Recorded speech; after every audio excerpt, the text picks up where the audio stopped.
Right abakunzi ba Zamuka TV tutangiye tubasuhuza tubabwira tuti amahoro y'Imana akomeze kubana namwe aho muri hose, ibyo mukora byose, haba ababyutse bajya mu mirimo ndetse n'abayirimo ndetse n'abayirayemo kabisa, tubabwira tuti mukomeze kugubwa neza, mukomeze kugira imirimo myiza, Nyagasani akomeze kubana namwe. Tubasuje rero dusuhuza abari mu majyepfo, amajyaruguru, uburengerazuba, uburasirazuba n'abari muri diaspora nti tubabwira tuti kabisa turagarutse muri ya gahunda yacu nk'ibisanzwe y'amakuru y'ibyatangajwe mu bitangazamakuru ndetse no ku mbuga nkoranyambaga zitandukanye kabisa, nk'uko twiyemeje ko tuzajya tubibakusanyiriza tukabibazanira mu kantu kamwe kabisa, mu kantu kamwe twakita nk'agatebo cyangwa se nko mu gatebo cyangwa se indobo kabisa, tukabibazanira tukabibashyikiriza kabisa. Nuko biteye ubu ngubu tuje muri ya gahunda y'amakuru y'ibyatambutse cyangwa se byasohotse mu bitangazamakuru ndetse n'ibiriwe bicaracara ku mbuga nkoranyambaga. Uyu munsi noneho turahera mu Rwanda, turagira ibyo tuvuga mu bihugu byo hanze, muri siporo, mu myidagaduro kabisa, turebe uko byifashe. Gahunda rero yawe nta yindi kabisa, dufashe mukunzi wa Zamuka TV aho uri hose utarakora subscribe, first of all ukora subscribe, ukanda kukazugera no ku kantu subscribe, ubundi nyuma ukole like, usharinge, uhereze bagenzi bawe kabisa nabo bajye bamenya ibyo twabahishe cyangwa se ibyo tubahereza, ibyo mwaba bacikanwe. Nyuma ukore comment, ubundi uvuga uti ubutaha mujye mubigenza mutya, kuko inama zanyu ziba zikenewe kabisa, inama zanyu ziba zikenewe. Nk'urugero hari nk'umuntu wigize kutubwira tuti kabisa mujye mutumenyera amakuru yi mu bihugu byose na bira bihugu byo mu Barabu, naho mujye mutubwira amakuru yaho y'ibivugwa, kuko amakuru abariyo. Icyo ni igitekerezo kandi tuzabikora kabisa. Hari n'abandi bagiye batubwira bati ese nta kuntu mwazajya mugenda mugafotora nk'imijyi imwe n'imwe mu Rwanda mukatwereka ishusho yaho ukuntu ibiteye, nabyo tuzabikora kabisa. Uwo ni umuntu uri mu Buhinde wabitubwiye, ni umuntu uri mu Buhinde kabisa wabitubwiye, ariko ibyo tuzajya tubikora. Ibitekerezo nk'ibyo rero tuba tubikeneye kugira ngo tubashe kwimprovinga ibyo tubaha, tubashe gushyiramo n'agasenda n'umunyu kugira ngo bibashe kuryoha. Nta kindi rero no gukora subscribe, like, share ndetse na comment kugira ngo ibintu bigenda neza kabisa. Turaje tugaruke mu kanya, amakuru dufite ni menshi cyane kabisa, we ntucikwe, turaje mu kanya gato.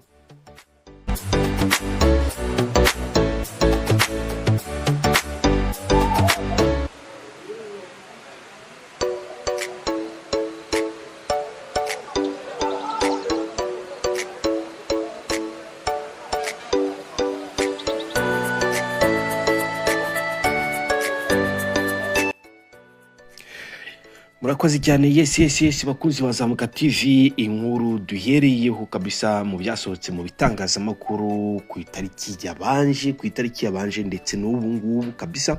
Uyu munsi turi ku wa gatatu kabisa, ku wa gatatu kabisa.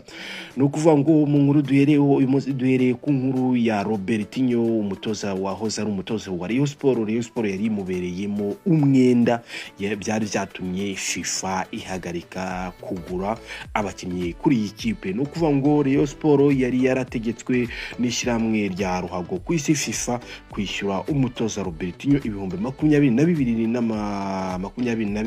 n'ibice bitanu y'amanyamerika kubera kumwirukana binyuranyije n'amategeko yamaze kumwishyura. Umutoza Robertinho wahagaritswe na Rayon Sport imushinja uburwayi yatanze ikirego asaba kwishyurwa imishahara ye kuva muri Mutarama 2025 kugeza umwaka w'imikino urangiye muri Gicurasi 2025.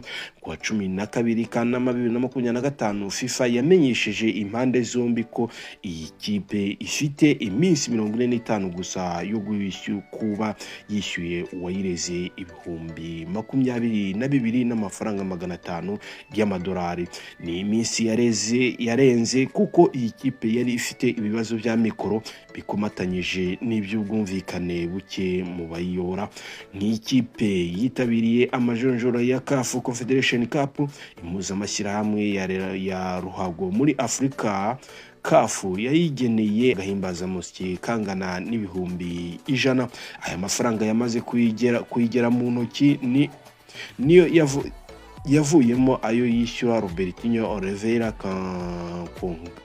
Karuva do Karuma Robertinho ibihumbi 22,500 y'amadolari, ubwo ahwanye n'ibihumbi miliyoni 32 n'ibihumbi 700 by'amanyarwanda, dore ko aricyo kibazo cy'ingutu yari isigaranye cyatumye inahagarikwa ku kuba yakwandikisha abakinnyi. Abandi bishyuwe ni umukinnyi wo mu kibuga hagati ukomoka muri Tunisia, Mohamed Sheri, wahawe ibihumbi 3 by'idolari bingana n'amezi 3 arimo kumwe kw'imperekeza.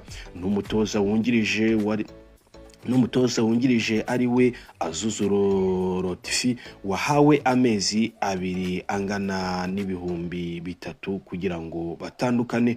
Ubu ibibazo bisigaye Rayon Sport igiye gukurikizaho binyuze mu bukangurambaga bwo gushishikariza abafana gufasha ikipe yabo no gushaka amafaranga y'imishahara y'ukwezi gushize ibereyemo abakinnyi n'abakozi bayo. Hari amafaranga y'uwahoze ari rutahizamu wayo Abdoulaye Jaro ugomba kwishyurwa ibihumbi 7 by'amadolari kuko nawe yirukanwe binyuranyije n'amategeko akitabaza FIFA. N'umutoza Afahamia Lotfi ibye bitarasobanuka nyuma yo kwirukanwa na Rayon Sport. Rayon Sport iri gukemura ibibazo bya mikoro ibijanisha no kwitegura umukino w'umunsi wa 8 wa shampiyona y'u Rwanda uzayihuza na AS Kigali kuri Kigali Pele Stadium ku cyumweru tariki 23 Ugushyingo. Gikundiro iri ku mwanya wa 2 n'amanota 13 ku rutonde rwa shampiyona y'u Rwanda ruyobowe na Police FC irusha amanota 3. Indi nkuru nshya muri Rayon Sport nuko umukinnyi Faringanye ndetse na Asmani Ndikumana nabo uyu mukino wa AS Kigali bazawitabira kuko ubu bamaze kuva mu bibazo by'imvune bari bamazemo igihe kabisa. Ari nabyo byatumye ikipe ya Rayon Sport igira ibibazo mu busatirizi, ariko kuba aba bakinnyi bamaze gukira kabisa bazinitabira umukino wa AS Kigali, ikizere cyagarutse ku bakunzi ba Rayon Sport ko izamu noneho rigiye kongera ko izamu ryo bahanganye rigiye kongera kubona ibitego byinjiramo kabisa. Dukomeje muri ikipe ya Rayon Sport, umuntu wita Paul Mufunyi ndetse na Tade bamaze iminsi barebana ayingwe. Biravugwa ko aba bagabo babiri bakomeye mu ikipe ya Rayon Sport bamaze guhura bakaganira ku byateza ikipe ya Rayon Sport imbere, kandi ibiganiro bagiranye byatangiye gutanga umusaruro kabisa. Reka noneho dukomeze dukurikizeho amakuru yacu yo twabateguriye ibivugwa mu Rwanda. Iyi nkuru twabwiraga ya rutahizamu Faringanye ndetse na Asmani Ndikumana, Faringanye wo muri Senegal na Asmani Ndikumana bo bombi bakize imvune bari bafite, ndetse biteganijwe ko bazakina umukino ukurikira kabisa. No kuvuga ngo ibi byatangajwe na Rayon Sport mu butumwa bwanyujijwe ku mbuga nkoranyambaga zayo kuri uyu wa 2 tariki 18 Ugushyingo 2025 nyuma y'imyitozo yabaye y'iyi kipe. Tukomeje mu myidagaduro naho umuririmbyi w'indirimbo zo kuramya no guhimbaza Imana Ishimwe Vestine abinyujije ku mbuga nkoranyambaga ari kwicuza impamvu yakoze ubukwe na Idrissa Jean-Luc Ouedraogo Ouedraogo mu butumwa burebure yanyujije ku mbuga nkoranyambaga ze mu rurimi rw'icyongereza. Vestine yavuze ko abayeho mu buzima atishimiye ndetse amahitamo ye yagize ari mabi cyane. Ku butumwa bugira buti uyu munsi ubuzima mbayeho sibwo nahisemo, ndi mu bihe bingoye kandi si byo nkwiye. Ndabizi ko nagize amahitamo mabi mu buzima bwanjye ariko nta kundi. Imana yemera ko ibintu bimwe bitubaho kugira ngo tubyigireho. Narize bihagije, nta mugabo nzongera kumeshya ukundi ngo anyangirize ubuzima. Uyu mugore wumvikana nk'uwicuza cyane yavuze ko niyongera kugira amahitamo y'umugabo bazabana azaba ari uwo azi neza. Agira ati ubutaha ninjya guhitamo umugabo tuzabana azaba ari wo tuziranye neza, nzi umuryango we ndetse na buri kimwe kuri we, nta muntu uzongera kunkoresha ukundi. Ni ubutumwa uyu mukobwa yasangije abamukurikira. Ugenzuye usanga amafoto yose ari kumwe n'umugabo we yamaze kuyasiba kuri Instagram. Ku rundi ruhande Vestine ari kubarizwa muri Canada aho yari amaze igihe mu bitaramo bizenguruka mu duce dutandukanye tw'iki gihugu byarangiye mu mpera z'iki cyumweru. Vestine n'umugabo we bakoze ubukwe kuwa kuri tariki 5 Nyakanga 2025 nyuma y'igihe bamenyekanye ko bari mu rukundo ndetse bari banabanje gusezerana imbere y'amategeko. Bivuze ko ni nyuma y'amezi make cyane kabisa aba bantu barushinze. Dukomeje n'amakuru avugwa mu Rwanda. Sosiyete yo muri Kazakhstan yiteguye gutangira gushakisha beryllium mu Rwanda cyangwa se amabuye y'agaciro azwi nka beryllium mu Rwanda. Sosiyete Smaruka Kaziana ya leta ya Kazakhstan yatangaje ko yiteguye gutangira ibikorwa byayo byo gushakisha amabuye y'agaciro ya beryllium mu Rwanda nyuma yo kubona uruhushya rwa nyuma mu mpera z'umwaka wa 2025. Muri Gicurasi 2025 guverinoma y'u Rwanda n'iya Kazakhstan zagiranye amasezerano y'ubufatanye mu guteza imbere inzego zitandukanye zirimo ubucukuzi bw'amabuye y'agaciro. Icyo gihe Perezida Paul Kagame yari mu ruzinduko mu mujyi wa Astana. Muri Nzeri 2025 umuyobozi mukuru w'urwego rw'igihugu rushinzwe mine, petrol na gaz RMB Uwase Alice yagiye muri Kazakhstan aganira n'umuyobozi wa Smarak Kazaina Nurlani Zakipov uko impande zombi zakwifatanya mu bucukuzi. Yari yoherejwe n'umuyobozi mukuru wa Ngari Holdings Butera Joseph kuwa 17 Ugushyingo 2025. Kipovu yatangaje ko Smarak Kazina yamaze gutunganya ibyangombwa byose ibishyikiriza leta y'u Rwanda, bityo ko itegereje igisubizo mu mpera z'umwaka kugira ngo izatangire akazi. Zakipovu yagize ati mu Rwanda twagiranye amasezerano y'ubufatanye n'urwego rwaho, twabonye ahantu 5 tuzakorera. Ku ruhande rwacu twemeje ibyangombwa byose tubishyikiriza leta y'u Rwanda kugira ngo ibisuzume. Beryllium itunganywamo ibyuma byifashishwa mu gukora ibikoresho byo mu ndege, ibya gisirikare, mu nganda zitunganya ingufu za nucleaire, ibikoresho by'itumanaho rigera kure n'ibindi byinshi bikoresha ingufu z'amashanyarazi. Biteganijwe ko uruganda rwa Kazatompro GS rutunganya ibyuma muri Kazakhstan ruzajya rutunganya beryllium iva mu Rwanda rukayikoramo ibyuma byifashishwa mu gukora ibyo bikoresho twababwiye hejuru. indi nkuru tubafite nirebana n'ahamenwe no mu karere ka Rutsiro hamenwe litiro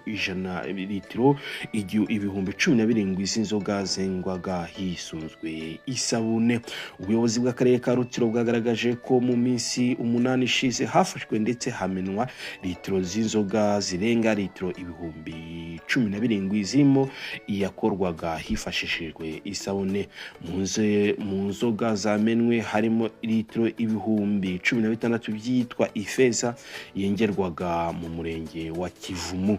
Ubugenzuzi bwasanze yengwa hifashishijwe ikinyabutabire cya Pakimaya kitemewe, mu gihe izindi zemewe ari iyitwa Susuruka na Huguka zafatiwe mu murenge wa Murunda zengwaga hifashishijwe isabune.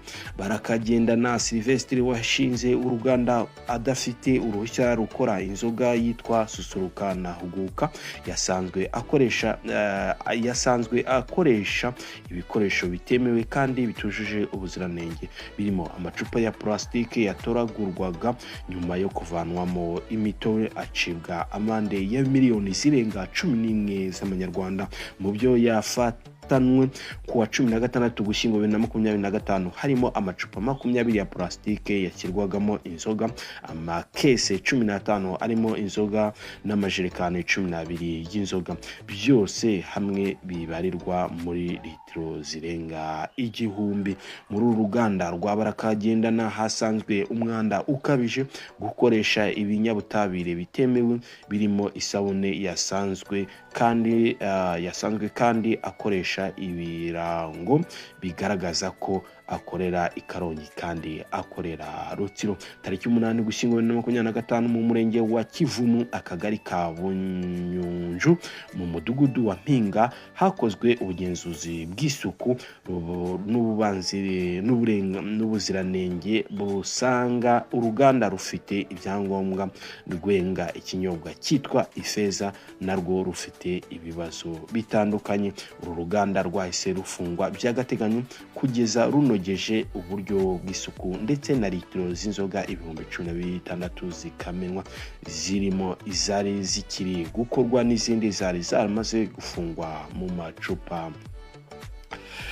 Reka dukomeze n'izindi nkuru zitandukanye kabisa turebe iyi nkuru ya raporo nshya yasizwe ahagaragara n'ikigega mpuzamahanga cy'imari IMF mu mwaka mu Kwakira 2025, yerekana ishusho itandukanye cyane n'ibivugwa n'abakunze kunenga ko u Rwanda ukoresha umutungo wa rusange. Mu gihe bamwe mu barwanya ubutegetsi bw'u Rwanda bavuga ko amafaranga ya leta akoreshwa nabi cyane cyane mu mishinga minini y'ibikorwa remezo, IMF ivuga ko mu by'ukuri u Rwanda ruri mu bihugu bikeye ku isi byateye intambwe ikomeye mu kunoza imikoreshereze y'ingengo y'imari. Mu isesengura ryayo, IMF yatoranyije ibihugu 5 gusa byageze ku rwego rwo hejuru mu kunoza imicungire y'amafaranga ya leta. U Rwanda ni rwo rukumbi rwo mu karere ruza kuri urwo rutonde ruriho ibihugu nka Croatia, Bahrain na UK cyangwa se Ubwongereza. Raporo yibanze cyane ku rwego rw'uburezi, aho u Rwanda rwerekanye ubwiyongere bw'imikorere efficiency butaboneka kenshi mu bihugu bikennye. 8% hagati ya 2007 kugeza 2011 na 3 hagati ya 2013 kugeza 2016. Ibi bivuze ko igihugu cyabashije kongera umusaruro n'ireme ry'uburezi bitabanje kongera amafaranga menshi. IMF ivuga ko imigambi nka 9 years basic education ya 2006, 1 laptop per child 2008, 12 years basic education 2012 byafashije kwagura amashuri, kongera abarimu no kugeza ikoranabuhanga ku bana benshi cyane cyane abaturuka mu bice by'icyaro. Uku kunoza imicungire y'ingengo y'imari kwatumye u Rwanda rugera ku ntego nko ubwinshi bw'abana biga mu mashuri abanza hafi ya bose abava mu mashuri abanza bajya mu yisumbuye biyongereye n'itandukaniro riri hagati y'abatuye mu mijyi n'icyaro rigabanukaho. Raporo ishimangira ko ntaho bigaragarira ko imishinga minini yubakwa mu Rwanda imishinga y'ibyifuzo by'abantu ku giti cyabo nk'uko bamwe babivuga, ahubwo yerekana ko ari ibikorwa bifite ishingiro mu gukemura ibibazo birimo imikurire y'abana, ibibazo birimo imikurire y'abana benshi bari mu mashuri, icyuho cy'ubumenyi no kwiyubaka k'ubukungu bushingiye ku bumenyi n'ikoranabuhanga. Nubwo politike itabura impaka ku mishinga minini y'ibikorwa remezo, MF ivuga ko ivyegeranyo byayo bitanga ishusho idasa n'iy'abakomeje kunenga leta y'u Rwanda. Muri aya makuru noneho reka dukomereze kuri iyi nkuru y'umugabo wo muri Zambia yafashwe ashinjwa gusambanya umwana w'imyaka 13 amwizeza wifi y'ubuntu cyangwa se internet y'ubuntu. Uyu mwana w'umukobwa w'imyaka 13 wo mu mwaka wa 7 w'amashuri abanza biravugwa ko yasambanyijwe n'umugabo w'imyaka 49 wo mu karere ka Solwezi mu burengerazuba bwa Zambia amwizeza kumuha wifi y'ubuntu yiga amasomo ye ariko anyuze kuri internet. Umuyobozi wa polisi mu ntara y'uburengerazuba Brighton Sewale yabwiye ikinyamakuru Face of Malawi dukesha inkuru yemeje aya makuru avuga ko uwo mugabo asanzwe ari inshuti y'umuryango w'uwo mwana. Umuyobozi wa polisi yagize ati uregwa bivugwa ko yasambanyije uwo mwana kenshi mu modoka ye yo mu bwoko bwa Toyota Hilux ndetse akanamujyana iwe ngo akoreshe wifi y'ubuntu. Yasobanuye ko uwo mwana yajyaga iwe gukorerayo amasomo cyangwa se gusubiramo amasomo yo kuri internet, ariko akajya amuvangira akamujyana mu bice bitandukanye bakaryamana ku gahato. Siwale yongeyeho ko ibi byabaye mu minsi itandukanye kugeza ubwo nyina w'umwana yatangiye kubona uburyo budasanzwe ukekwa yavuganaga n'umukobwa we. Nyina w'uwo mwana yamubajije impamvu uwo mugabo amuhamagara cyane, aribwo umukobwa ahishuriye ko yaryamanaga n'uwo mugabo. Siwale yavuze ko uregwa yatawe muri yombi ashinjwa gusambanya umwana hanyuma akarekurwa ku ngwate ya polisi mu gihe ategereje kugezwa mu rukiko kabisa. Indi nkuru dukomejeho ni umugabo yiyahuye nyuma yo gushwana n'umugore bapfa amafaranga ibihumbi 5 by'amakwaca, ubwo biri muri 400 y'amanyarwanda. Polisi yo mu karere ka Chiranzuru irimo kugenzura urupfu rw'umugabo w'imyaka 5 witwa Graciano Yohane yiyahuye mu bibabaje nyuma yo gushwana n'umugore we Enese Kachere. Umuvugizi wa polisi y'akarere ka Haberi Mwongase hariya mu gihugu cya Malawi yavuze ko bombi bari bagiye gusangira inzoga kuwa mbere, maze Yohana aha umugore we amafaranga 5,000 by'amakwaca ngo ayabike, ubwo ni 4,000 bisaga by'amanyarwanda. Mu masaha nimugoroba Yohana yasabye umugore we kumusubiza amafaranga, ariko ngo bararwana kuko yari yasinze cyane. Bapfuye ayo mafaranga barashwana, umugore ahita asohoka ajya kuryama ahandi. Bukeye mu gitondo agarutse mu rugo asanga umugabo we yiyahuye amanitse ku gisenge. Ibi byabaye byarakomeye cyane ubwo abavandimwe b'uwo mugabo bagabagaho igitero bakamukubita bamushinja ko ari we watumye apfa umuhungu wabo. Ubwo uwo mugore yarakomeretse, ubu ari kuvurirwa mu bitaro bya Chiranzuru District Hospital. Indi nkuru nuko pasiteri wo muri Kenya yafashwe ari gukora ibintu bidahwitse n'umukobwa we mu biro. Pasiteri wo muri Kenya yabaye ikimenya bose nyuma yo gukwirakwira ku mbuga nkoranyambaga amashusho n'amafoto bye ari kumwe n'umukobwa we bakora ibidakwiriye nk'umwana n'umubyeyi. Mu mashusho pasiteri agaragara afashe umukobwa we inyuma mu buryo abantu benshi bafashe nko kutubaha umuco, ndetse ibyo bakoraga bikaba byasabaga kwitondera kabisa. Indi nkuru tubafitiye ni y'umugeni yapfuye nyuma y'ukwezi kumwe asezeranye. Umuryango wo muri Ruash wa muri Zambia uri mu gahinda gakomeye nyuma y'urupfu rw'umugeni mushya witwa Saya Mwara yapfuye nyuma y'amezi make asezeranye n'umugabo we Agape Nahrana Ngwenya. Saya Mwere w'imyaka 26 y'amavuko yapfuye kuwa 16 Ugushyingo 2025 yari yarakoze ubukwe kuwa 27 Nzeri 2025 nyuma y'umuhango wa gakondo wa Chilanga Muliro wabaye kuwa 9 Kanama. Mashikiwe Cindy Kasalo yabwiye TV yetu ko yabwiye TV yatu yahariya mu gihugu cya Zambia ko Saya yarwaye nyuma y'ibyumweru bike amaze kurongorwa kandi yarameze neza mu gihe cy'imyiteguro y'ubukwe. Biravugwa ko yari yarwaye malaria ajyanwa mu bitaro agahabwa imiti nyuma kaza gusezerwa mu bitaro kuko yari ameze neza. Igihe gito nyuma yo gutaha ubuzima bwe bwahindutse nabi cyane bidateye kabiri arapfa kuwa 16 Ugushyingo. Urupfu rwe rwashyize umuryango mu gahinda gakomeye kandi abantu benshi bakomeje kubohereza ubutumwa bwo kubihanganisha kabisa.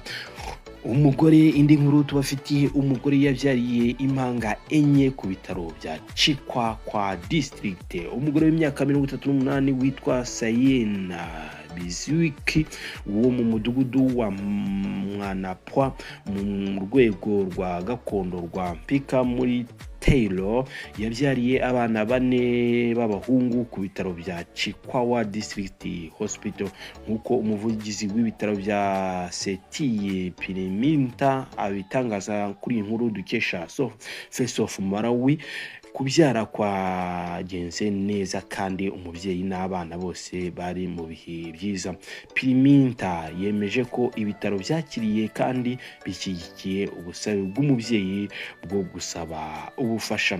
Biziwiki uyu mubyeyi kabisa wari usanzwe afite umwana umwe mukuru ubu afite abana 5 bose hamwe. Arasaba abagira neza kumufasha cyane imyambaro y'abana n'amata yo mwishashi cyangwa se ari amata y'ifu kuko atwite kubona ibere rihagije yo konsa abo bana bigoye kabisa.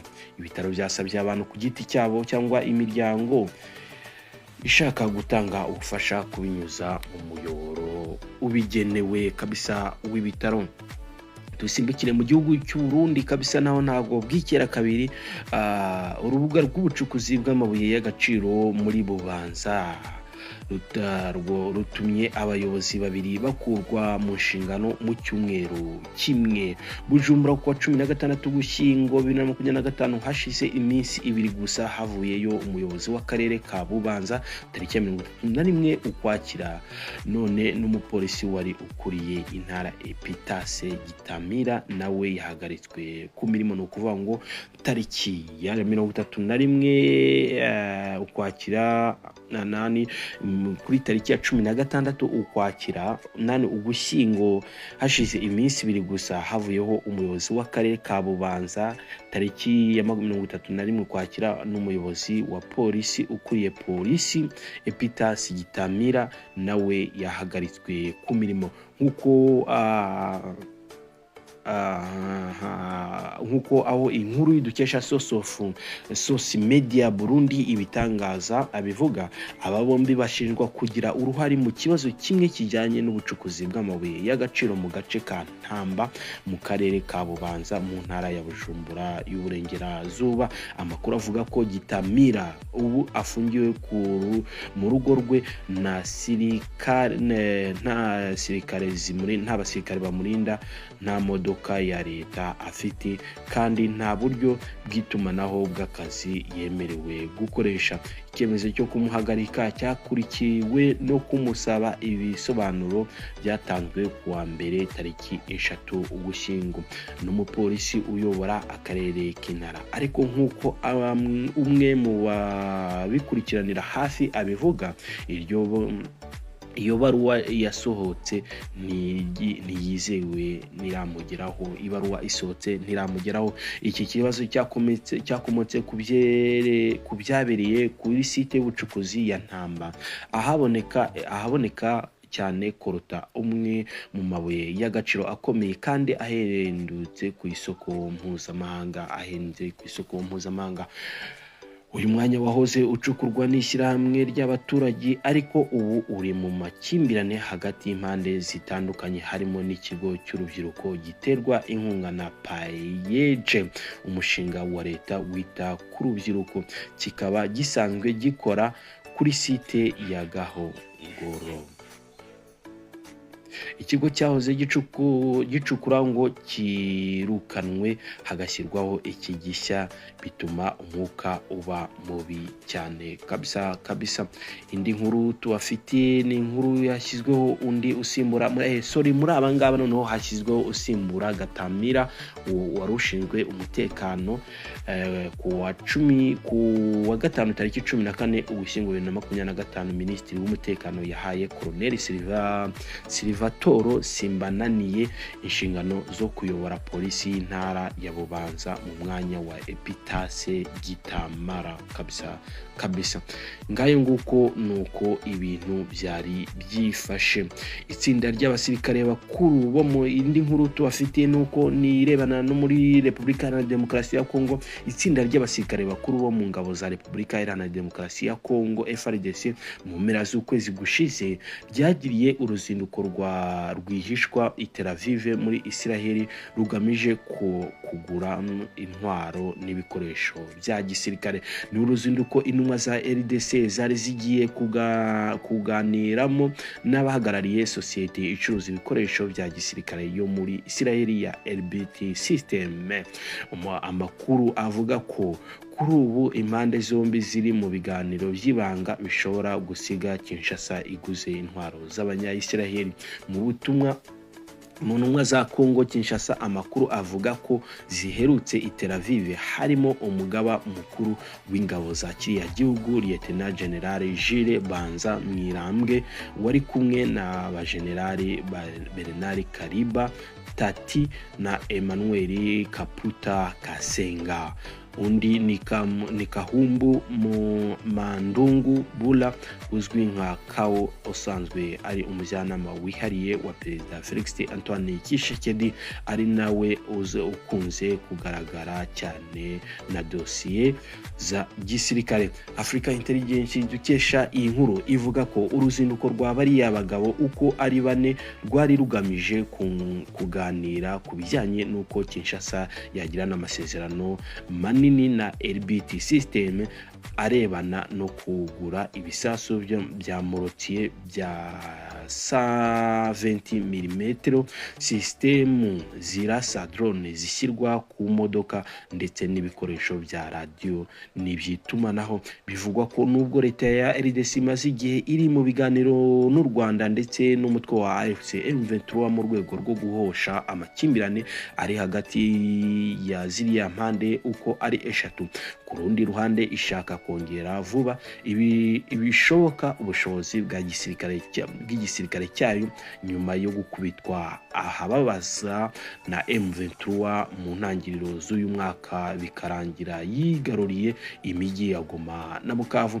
Africa Intelligence kandi ivuga ko nubwo ibiganiro bya RDC n'iriya sosiyete yo muri Israel bikomeje, amasezerano impande zombi zishobora kugirana yamaze gutangira guteza umwuka mubi mu nzego nkuru z'ubutegetsi bwa Kinshasa.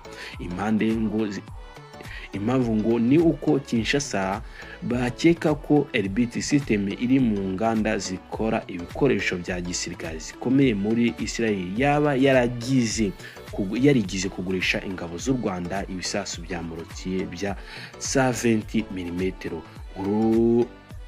uru rwikekwe rwatijwe umurindi na raporo y'impuguke za Loni kuri RDC yo muri Kamena 2024 yavugaga ko hari isano iri hagati y'ibikoresho bikorwa na RBT n'ibikoresho n'ibikoreshwa na RDF ndetse na M23 mu mirwano uyu umutwe urwaniramo na FARDC mu burasirazuba bwa Kongo. Ni nyuma y'amakuru avuga ko M23 yabikoresha radio zitumanaho zo mu bwoko bwa Tadilane Seneri 710 bisanzwe bigurishwa na RBT kabisa.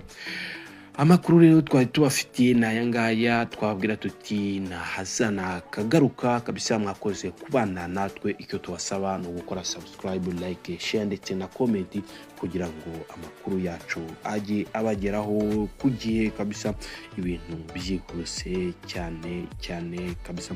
Twabwira tuti kabisa naho ubutaha mukomeze mugubwe neza.